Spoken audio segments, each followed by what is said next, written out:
Hey, what it do, sports world? It's me again. The Winner Circle podcast with me, Ray Diggs, is here, y'all. Where passion meets performance and champions are made. I'm your host, Ray Diggs, bringing you the energy, the insight, and the mindset from across the world of sports. From the locker rooms to the big stage, this is where the real ones talk and legends rise, and the motto stays the same. Winners will always win. The Winner Circle podcast with me, Ray Diggs. We are here and we ain't going nowhere. Make sure y'all tune in because we're about to go live now. Peace.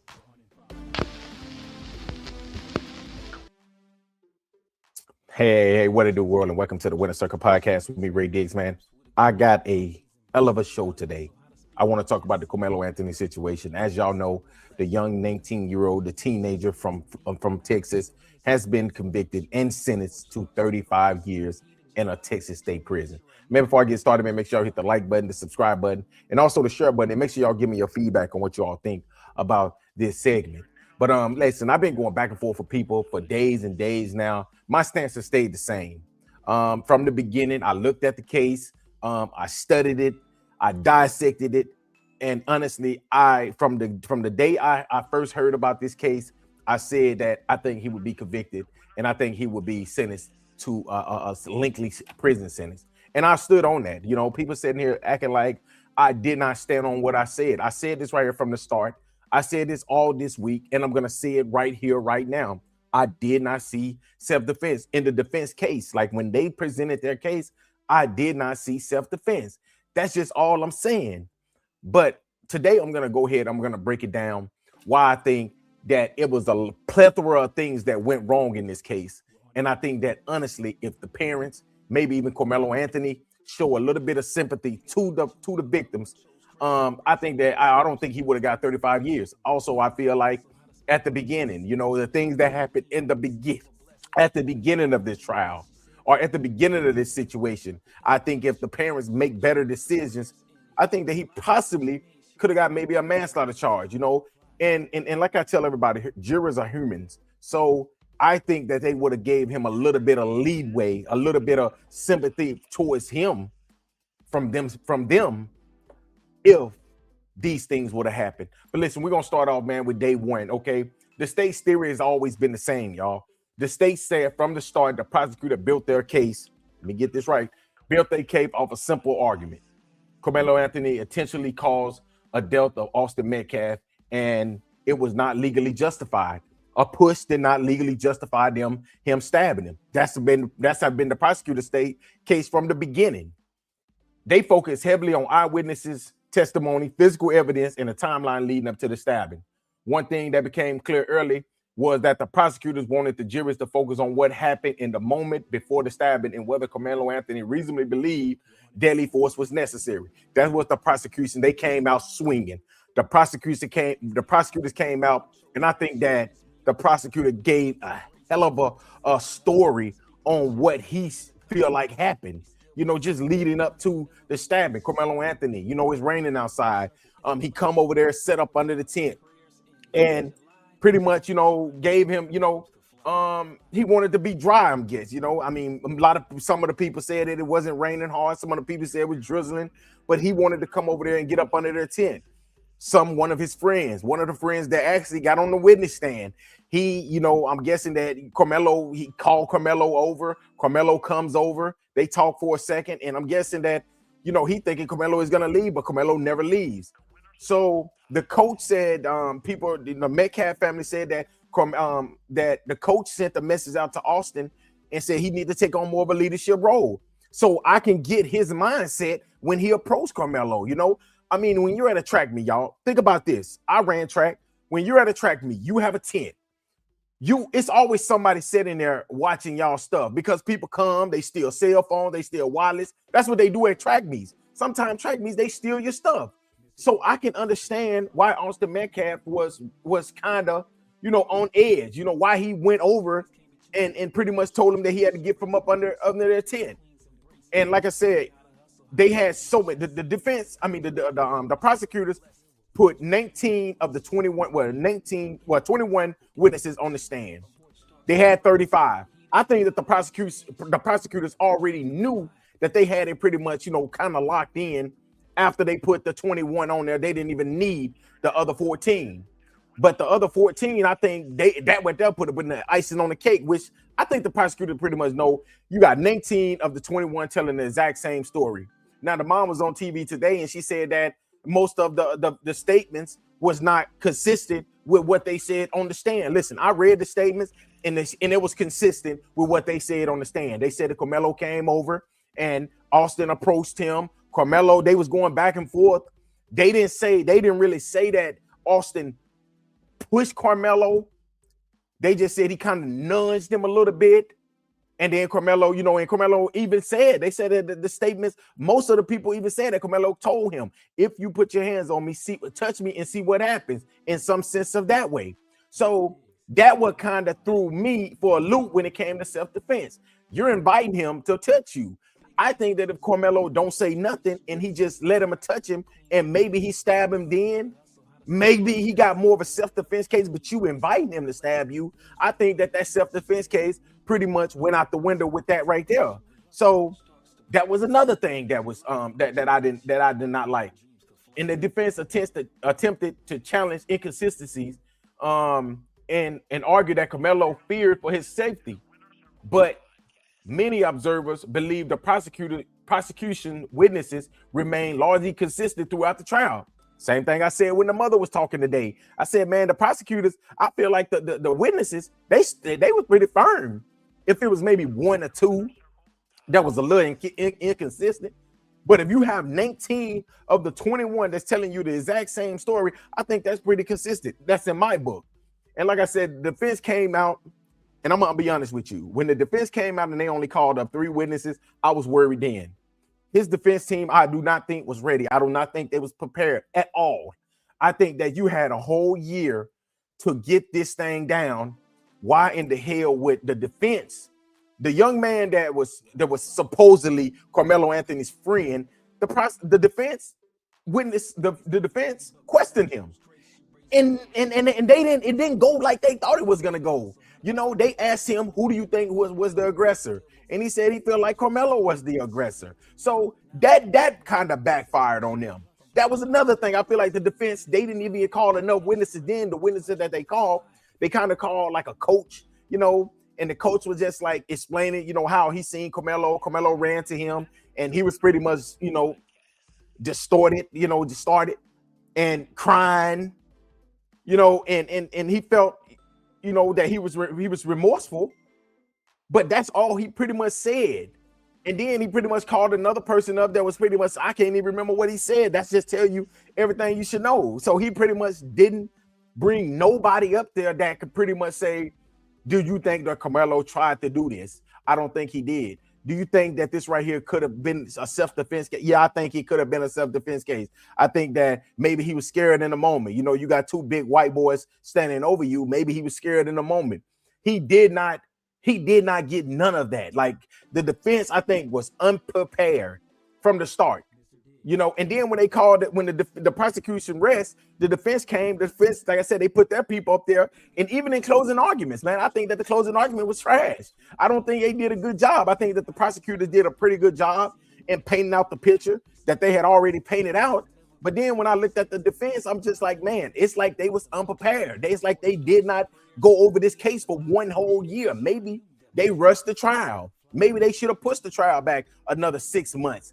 But I just don't think that that his defense team, like, they did not argue. Like, everything that they was painting, the picture that they was painting was never self-defense in my book. When I look at everything, it was not self-defense. And I'm gonna tell y'all another thing. Let me ask y'all this question. Do I think that Karmelo feared for his life? I don't think he feared for his life. I don't think a push fear you for your life. If y'all fighting and y'all on the ground, because there was so many stories that came out. Stories came out that said they was fighting, they was on the ground. Now, if they was on the ground and he stabbed him on the ground because there's now that's more of a self-defense because they're fighting. You can say, I think he had a better case saying, okay, I was fearing for my life. We was fighting on the ground, rolling around, and then I stabbed him in that sense. That's more of a self-defense case than you being pushed and then you stabbing him. And I'm going to show y'all a video later on in this segment of Michael Driscoll. If y'all don't know who Michael Driscoll is, Michael Driscoll it was convicted in Florida of manslaughter of a similar case to this case right here. What Michael Driscoll did was he was outside, he was arguing, going back and forth with a black female, and a random guy came out of the store, intervened, pushed him very hard. I'm talking about really hard. And Michael Driscoll pulled out a gun and shot him, killed him. So they charged him with manslaughter, and they gave him 20 years. So when I show y'all this video and we compare the pushes, one push to this push right here, you would probably think to yourself, like, Michael Driscoll might be a little bit more justified in pulling out a gun, shooting this man, because of the matter in which he pushed him. Like, he pushed him in the sense of Austin Metcalf pretty much just basically nudging him, pushing him just a little bit. I do not think that justified him pulling out a knife and stabbing him. And then also, you had a knife at a track meet. Why do you have a knife at a track meet? They was trying to say that maybe it was a knife that he, changed his cleats with. He's one of those type of knife. I think that if they had that type of argument, it probably would have went over a little bit better. And then they said, no, that wasn't what it was. That was a knife. And I'm just thinking, like, you in Frisco, what you need a knife for? From what I'm hearing, in that type of neighborhood, in that type of neighborhood, you don't need a knife. But he had this knife. He took it to the track meet that day. And I just think that, honestly, that right there was also a bad decision on Karmelo's side. And when the defense began presenting witnesses, many people expected a dramatic shift in the trial. Instead, many legal analysts believe the defense struggled to create enough doubt. Same thing I just said. However, some observers felt they lacked the powerful emotional testimony needed to counter the prosecution's case. And I'm gonna get to that as well. I think that when it comes to jurors, jurors are they're human beings. Like, they're just like us. So what do you think moved them? Emotions, sympathy. Okay. And I'm gonna tell y'all another thing that I think that Karmelo Anthony would have been a smart thing to do for Karmelo's dad. And y'all might disagree. When it first happened, if y'all remember when it first happened, Austin Metcalf's dad went to the press conference to talk to Karmelo Anthony's parents. Dominique, that was the spokesman for the Karmelo Anthony's family, he was the one who told them no. He got the police in and said he's being disrespectful. In my personal opinion, I think if they go and because Austin Metcalf dad said, I just wanted to pray with him. I feel like if you go and you pray with him as a family, I think that right there would have helped them out in this trial as well. And y'all might disagree with me. A lot of people disagree with me, but I think that will help them as well in this trial. And I'm gonna tell y'all why I think it would have helped. Somebody, while they're praying, somebody get a cell phone, record it, boom. While they're in court, you put this right here up, and I'm gonna tell you how you could have presented this. When you put up the video of them praying together, you say, Karmelo Anthony was very sorry. His parents was very sorry that this situation happened. They were so sorry that a days after this happened, they was praying with the Metcalf father. And I think that right there would have went a very long way in this case right here, especially when it came down to the sentencing phase. That's just my opinion. And then we're going to talk about jury selection, the controversy in that. Okay, a lot of people saying that none of the black people was on jury selection. Well, a lot of people first of all, a lot of people don't vote, so they don't register to vote, so they won't be on jury selection. So it's only a selective few that was possibly put even in the situation to be a jury in this situation. I'm gonna tell y'all 3 people got disqualified, and I'm gonna explain to y'all why they got disqualified. One jury was a black male. He said that I don't think I can send a black man to jail. Okay, they disqualified him because you can't get out of your feelings. You can't even step to the side and say, you know what, I can judge this case right here, fair and impartial. You couldn't get out of that way, so he was disqualified. It was a black mother. She had two kids, two sons that was Carmelo's age. She said, listen, I have two sons that's his age. I don't think I can just send a kid that's my son's age to prison. So she was disqualified. Okay, so those are two qualified jurors right there that could have possibly been on this jury. And they was disqualified. Why? Because they're disqualified themselves from the process. And if you cannot get out of your way and you know for a fact that you and this probably maybe 5 black jurors, because this ain't a predominantly white neighbor, this ain't a predominantly black neighborhood, this is a predominantly white neighborhood. So y'all probably had 10 black jurors there. So why not get on the stand, get as a juror, and hey, whatever the cause might fall, let them fall. But you eliminating yourself, you one of the reasons why maybe this thing went the way that it went. Now, everybody keeps saying that the juries, it was all white juries. That's not true. Those are fake. Those are fake reports. It was actually an Asian. It was a Hispanic. It was no blacks, but it was other races on there besides white. There was just more whites than it was any other race, and it was no blacks on there. But for people to say that it was unfair because of the jury, I don't think that right there was unfair. I'm gonna tell y'all why. However, the jury predicts are usually driven by evidence, testimony, and credibility, and assumption about race alone. Race alone is not something that they go off of. Now, do it happen? It do. But in this case, I don't think that right there was the issue. The reality is that juries are instructed to evaluate facts presented in court. That is exactly what the judge said today when he did this interview. He said they went off of facts. That's all they went off of. They didn't go off to nothing else. Whether people agree with the verdict or not, the juries ultimately concluded that the prosecution proved a case beyond a reasonable doubt, and that is the reason why they came up with that verdict. Okay, after the verdict, now this right here is what a lot of people was pissed off about, because the verdict only lasted 3 hours. I'm gonna be honest with you. After hearing this case, and I went back and I listened to this case about 4 or 5 times. After listening to this case about 4 or 5 times, I said to myself, I was thinking that they would have the deliberation would have probably been 2 hours max. I said it was going to be 2 hours max. When it went over 2 hours and 30 minutes, I said, okay, they might got a chance. But when they said they had a verdict, I had already knew what the verdict was. I had went to the phone and I was already texting people telling them, hey, I think this right here is a guilty verdict. I told my homeboy the night before, I said, listen, man, he said, no, it's going to be first degree murder. I said, because the defense have not proved, they ain't even proved manslaughter, honestly.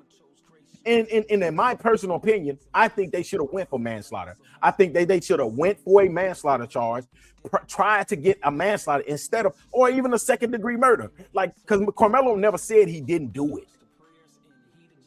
Their thing was it was self-defense, and I don't think it was self-defense. That's why I say I think that in the heat of the moment, I think he made a rational decision, and that's the reason why I think that they could have got a manslaughter charge, maybe even a second-degree murder charge.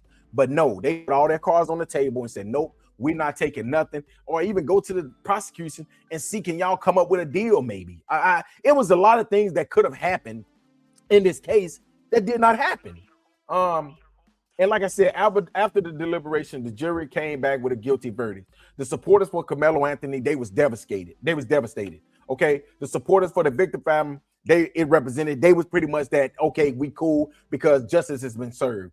The verdict immediately shifted attention from guilt or innocent to punishment, and that's when the sentencing phase became on focus. Once they got done with the verdict, they gave them a few minutes, and then they went straight into the sentencing phase.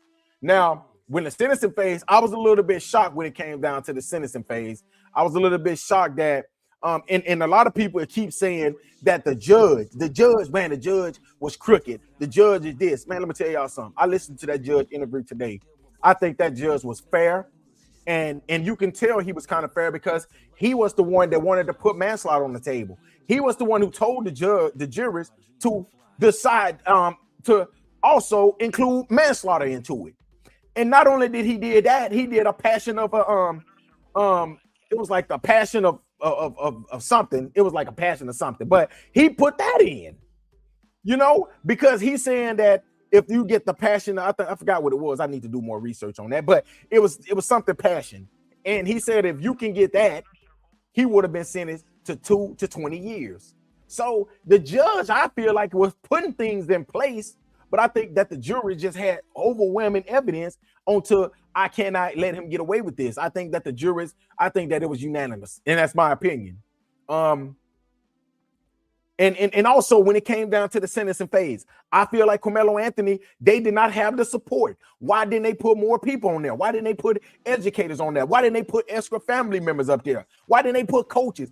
Why didn't they put people from the community on there to speak on his behalf before sentencing phase? I think that they dropped the ball on that as well. But I'm gonna tell you, during this trial right here, and this right here is just my opinion, when it came down to self-defense, who better to tell your story than you, Karmelo Anthony? You is the only person that can tell your side. You was there. You was right there standing face to face with Austin Metcalf. Why not put Karmelo Anthony on the stand and let him tell his side? I think that if you put him up there, and I'm just going to play this right here out. I think that you put him up there and he say some things like this. I didn't try to kill Austin Metcalf. I regret that this even happened. I regret even going to that 10. If I can give him back his life, I would definitely do that. I did not try to hurt him. And I'm so sorry to the family. I did not try to hurt Austin. I have to live with this for the rest of my life.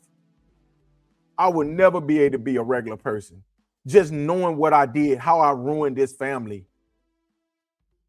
And show some sympathy.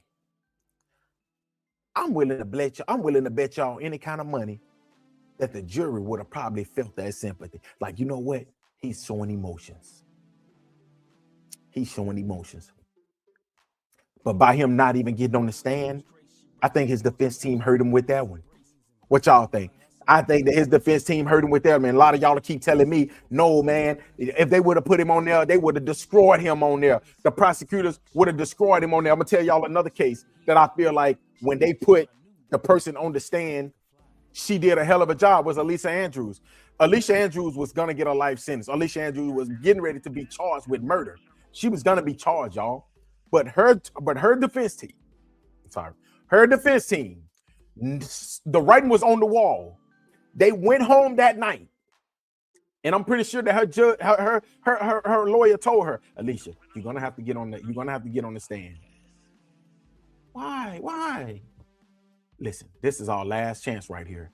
This is the time for you to tell your side of the story. You think this gonna work? Yeah, I think this gonna work. Because if you hold your own against the prosecutors, I think we can get that murder knocked down to something like a manslaughter, maybe. And I'm gonna tell y'all what Alicia Andrews did. Alicia Andrews got on that stand and she performed. She got on that stand and she performed. I knew she was guilty. Everybody out there knew she was guilty. Hell, she knew she was guilty.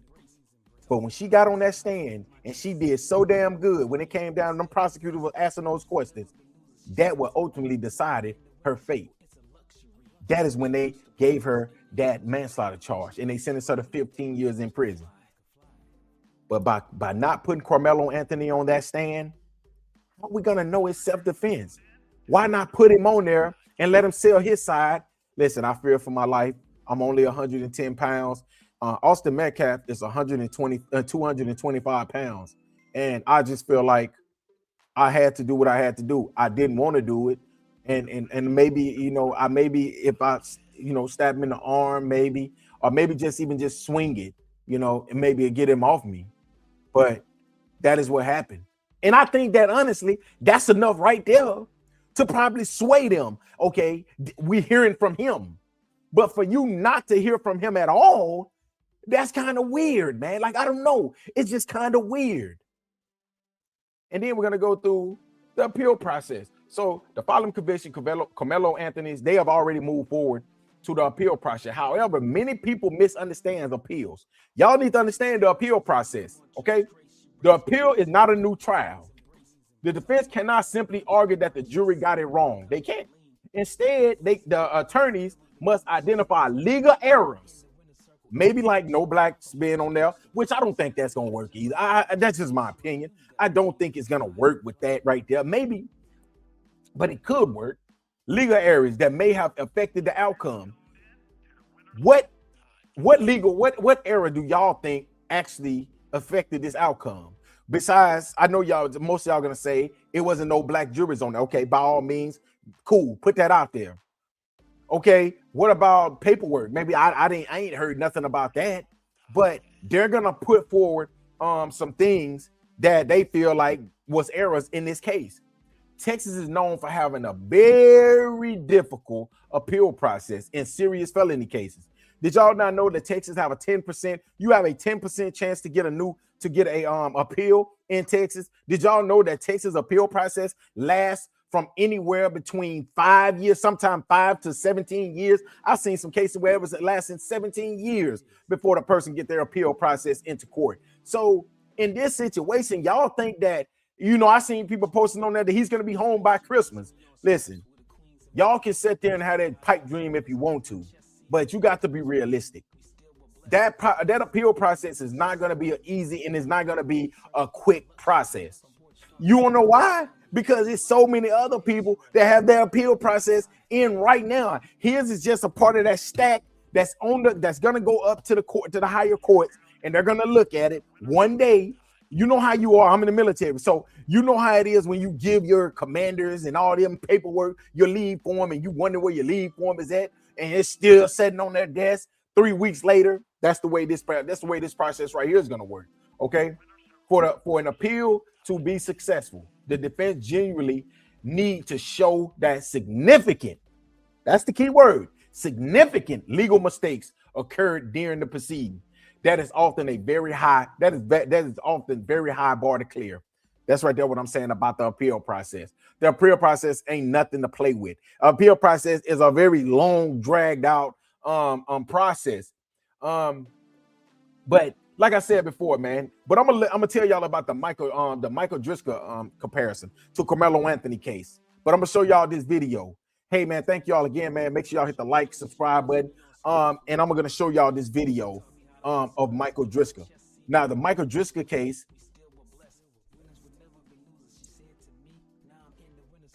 Here we go.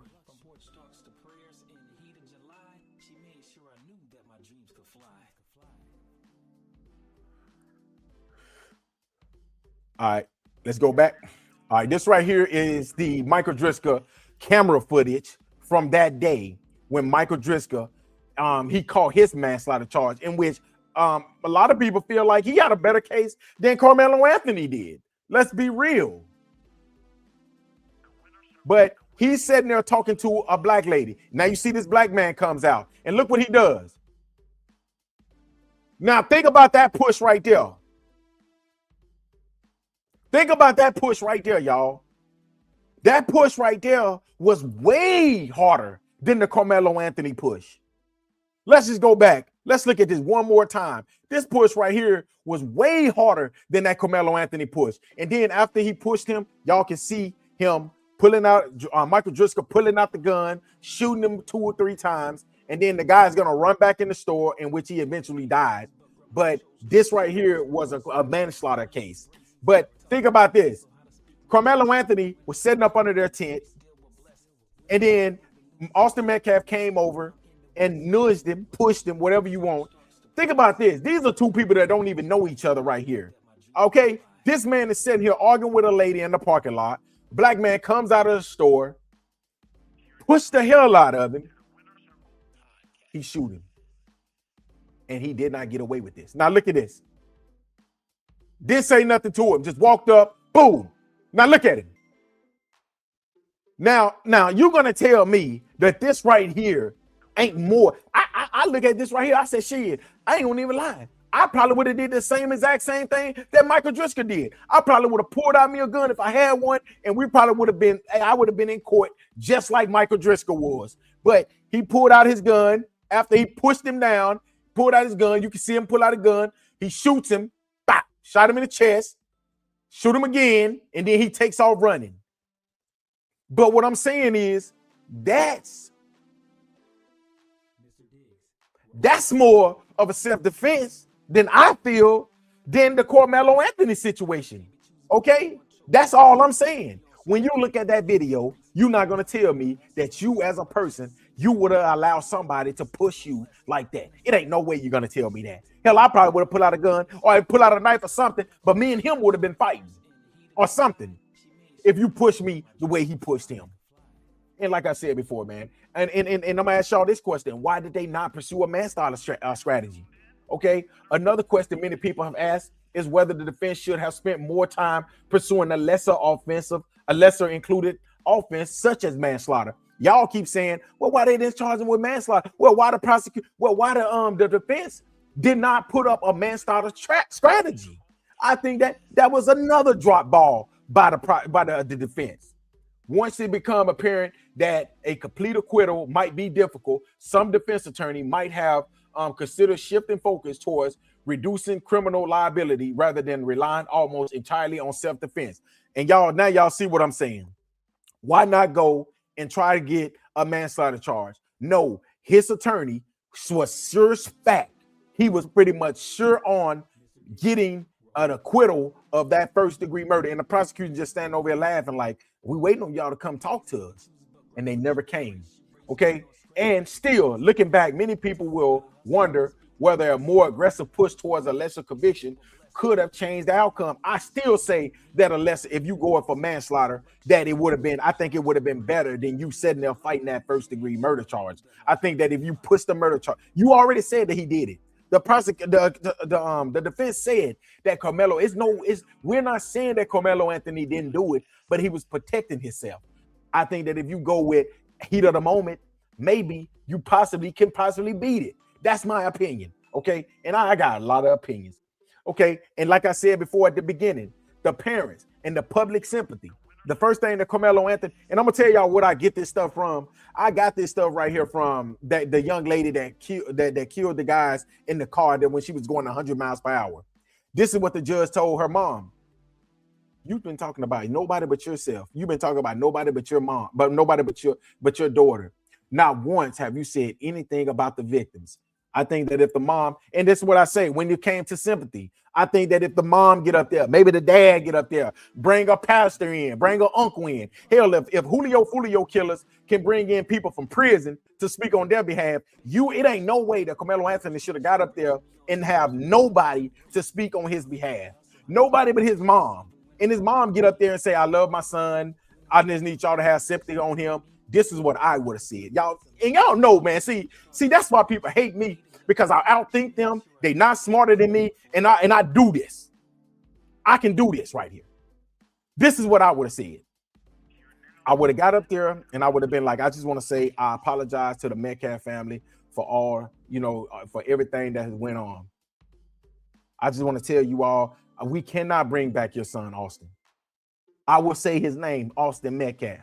We cannot bring him back. But what we can do is, I just hope that you all give my son a little bit of leeway and don't just railroad him, because yes, Austin is not here. And I feel like Karmelo will always be attached to Austin Metcalf. They will always, whether right or wrong, they will always be attached. And I think that if y'all give him a second chance, he will make sure to keep Austin Metcalf's name alive.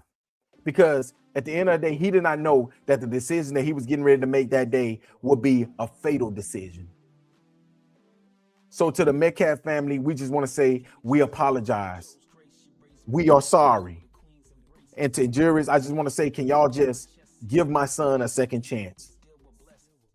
I think, this is my opinion, I think that right there would have went over well with the juries. And then if the daddy get up there and maybe repeat something and similar to that, maybe a pastor comes in and say, Karmelo has come to my church since he was a kid. I baptized him. He's always been a very respectful young man. He's a good young man. Do I think he's sorry for what he did? I think that the last year has been hell on this kid. I think that he is still suffering, even as he sits here right here today. I think that he's still suffering for what went on in that situation. And another thing I want to just say to the Metcalf family, we apologize. We apologize for the sorrow, the pain that we brought upon your family. I don't think that when he walked under that tent that day, I do not think that he was thinking that he would encounter Austin Metcalf and he would end up taking his life. I don't think he did. I don't think that's something that he came there thinking that was going to happen. It happened, and he's going to take responsibility. I think that right there would have went a long way. I'm telling y'all. See, y'all got to understand that having a little bit of sympathy in these cases, that will sway the jurors. They will sway the jurors because the jurors are going to say, he have compassion. He's sympathetic. I think that we could do this right here. By him not saying anything, he just pretty much just went along with whatever his lawyer was telling him. And I'm going to get back to the prayer moment. The prayer moment. I think that if Karmelo Anthony parents would have prayed with the Metcalf father that day, I think that was something that they could have used in this trial. And that's just my opinion. I think that they could have used it, and I think it would have definitely helped, because guess what it's showing? It's showing sympathy. It's showing sympathy to the family. He didn't mean to do it. That's right there why we're on our knees right now praying with you.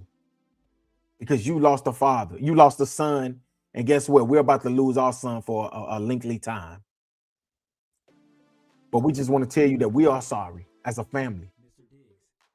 I think if you still use that right there, and I'm going to tell you something. This right here is what I put together right here. It said, perhaps one of the most talked about moments was reported opportunity for both families to pray together. Many people believe that if such opportunity existed, it could have powerfully displayed this empathy and humanity, regardless of the legal outcome. Would it have changed the verdict? Probably not by itself. It wouldn't, but I think that it would have helped the verdict. But moments like that can affect how jurors perceive the defendant, a family, and their level of remorse and understanding of the tragedy.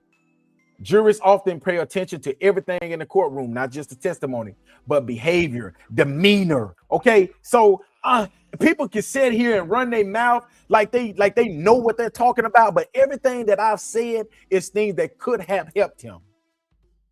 Demeanor, interaction. Like I said, Karmelo Anthony, when they're showing the video, he see the video, or he hear what they're saying, the police recordings. You just show a little bit of, put your hands in your head for a second, man. Maybe shed a tear. Can I get a napkin? You do things like that, and the jurors see that you are very remorseful. But if you're just sitting there stone faced, they don't think that you have any remorse. Then not only that, you didn't get on the stand and say nothing.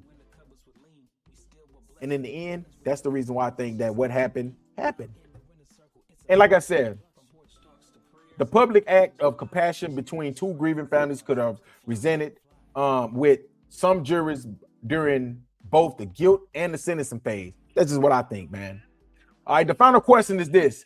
One of the biggest debates surrounding this case may ultimately be whether the defense focused too much on winning outright and not enough on preparing in every possible outcome. I'm gonna tell y'all something.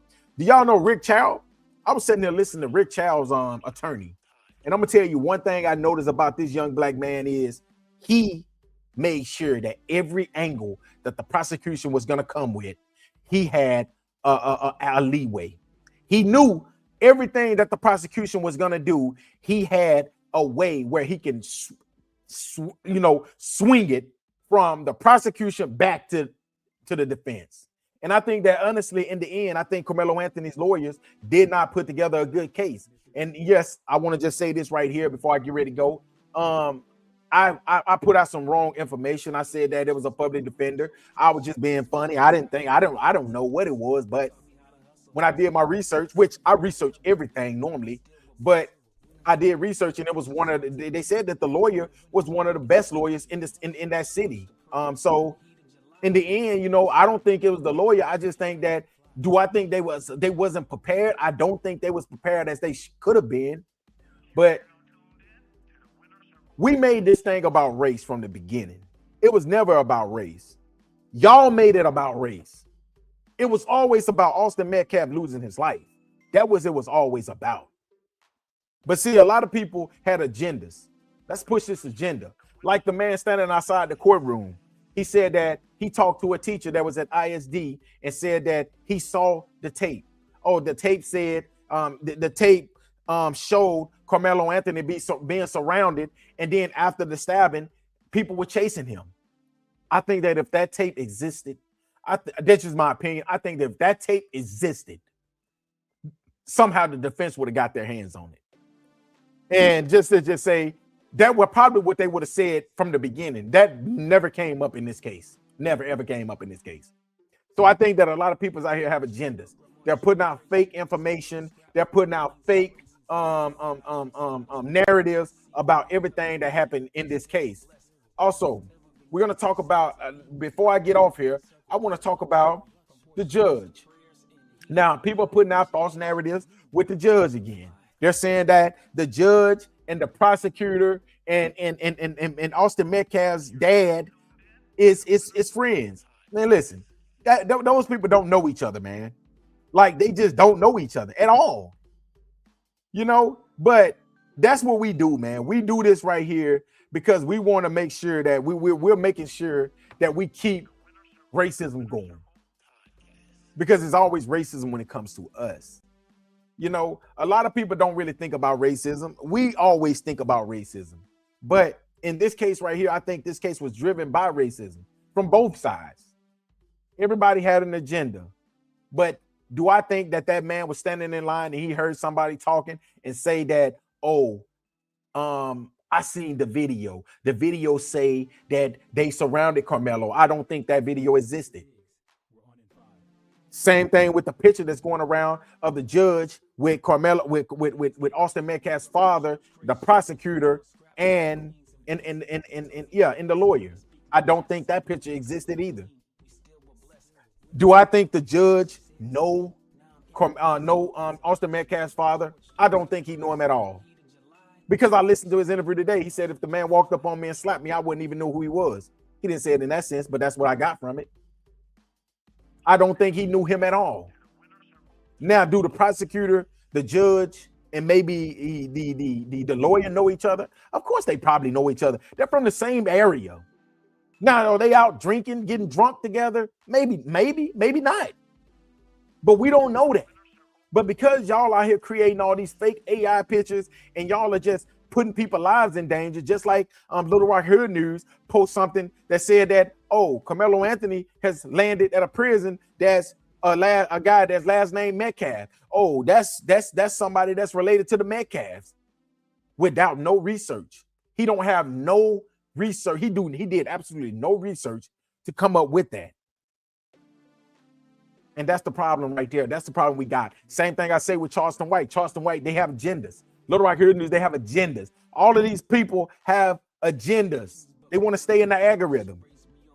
And I just think that is the problem. When you want to stay in the media, you will come up with fake narrative, just like that guy. That guy recorded a video up under a tree, and he said what he said, and guess what? Everybody ran with it. The same thing with that picture. They said, oh my God, the prosecutors know. Do y'all not think that picture would have came out well before the verdict? Do y'all not think that why would that picture come out the day after the verdict comes out? Oh, that's the reason why. See, we're so emotional, man. As Black people, we're very emotional. And sometimes we live in a fairy tale world. We want things to be this way. Like, we want the judge and Austin Metcalf's father to be friends. But they're not friends. But that's what we want. Because then we'll be like, that's the reason why he got found guilty. No. I'm going to say this and then I'm going to get off. The reason he got found guilty is because he did the crime. And they could not prove self-defense. Not only they could not prove that it was self-defense, they did not even put on the table for a manslaughter.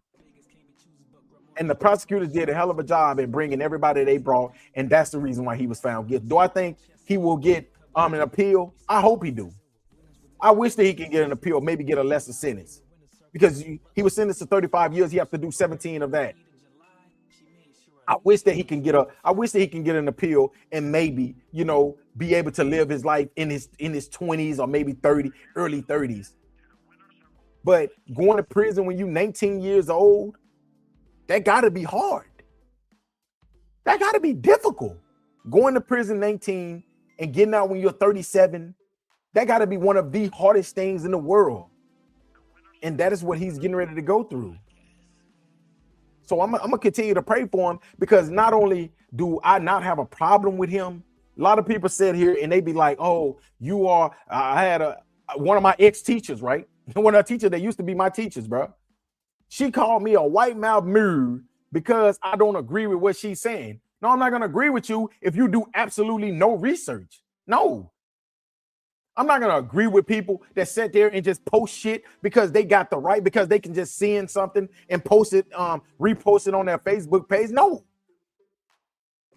Most of the things that these people post on their page be fake and it be AI. And then they won't redact it. They won't take it back, or they won't delete it. Like, I'm not one of those people. I'm not one of those people that I do research with everything that I talk about. I'm going to research it, and then I'm going to bring you the facts. So to my teacher, I want to just tell you this. Thank you. I appreciate you. And the good thing about it is I'm so happy that I didn't listen to 99% of the things that you said when you was teaching me. Because I think that if I did, I probably won't be as open-minded as I am, as educated as I am. I probably won't even be where I'm at today. Let's just be real. So I applaud you. Thank you so much. Because one thing I noticed about you is this. You continue to show your true colors. And I'm happy that everybody else around you is finally seeing it. But hey, I just want to say, man, thank y'all again, man. This is the Karmelo Anthony segment. Karmelo Anthony, the young teenager, will have to serve at least 17 of the 35 years. And I'm gonna tell y'all what I might do, man, to because I have nothing against this young black man, this young brother. I might reach out to him. I might write him and stay in contact with him. Because I think that even with the time that he got, I think he could come out even more powerful. But let's just pray and hope that the appeal goes through. Let's just hope that they can lower the sentence a little bit, maybe to 25 years, 20 years or something. But I still say this right here. I feel like that the defense should have went after a manslaughter charge. But they put all their eggs in one basket. In the end, that basket got stolen by the prosecutors. And that's why we're here today. But y'all let me know what y'all think, man. Thank y'all again for listening to the Winner Circle Podcast. Me, Ray Diggs. Until next time, y'all. Peace.